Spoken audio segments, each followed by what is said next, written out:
रंग दे बसंती जो मूवी है खेसारी लाल यादव का, उसका एक गाना आया हुआ है कैलाश खेर के आवाज़ में SRK म्यूजिक से। रंग दे बसंती का एक गाना जो SRK म्यूजिक से आज रिलीज हुआ है, उसमें गाए हैं, आवाज़ दिए हैं कैलाश खेर जी और म्यूजिक दिए ओम झा जी। और वो SRK म्यूजिक के यूट्यूब चैनल से आज आ गया है। तो जितने भी खेसारी के फैंस लोग हैं, जब उस गाना को दबा के सुनिए और लाइक कीजिए, सब्सक्राइब कीजिए, गाने को शेयर कीजिए।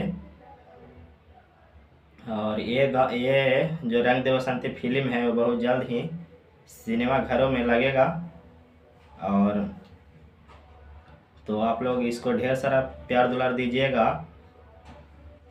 और ये देशभक्त फिल्म है, देशभक्ति पर निकाला गया है। रंग दे बसंती फिल्म जो है देशभक्ति फिल्म है, तो इस फिल्म को तो हम लोग को देखना ही चाहिए, ताकि जो देश हित के बात करे और जो देश के बारे में अच्छा दिखाए उसको तो हम लोग सपोर्ट करेंगे ही।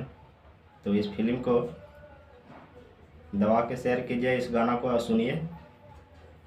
रंग दे बसंती का एक गाना SRK म्यूजिक से आया हुआ है, कैलाश खेर के आवाज़ में। तो आप लोग जाइए और सुनिए और शेयर कीजिए। और आप लोग को पता होगा कि 15 मार्च को ट्रेंडिंग स्टार कहा जाने वाले खेसारी लाल यादव जी का बर्थडे भी आ रहा है। तो देखिए क्या कुछ करते हैं बर्थडे के दिन, अपना क्या धमाल करते हैं खेसारी लाल यादव।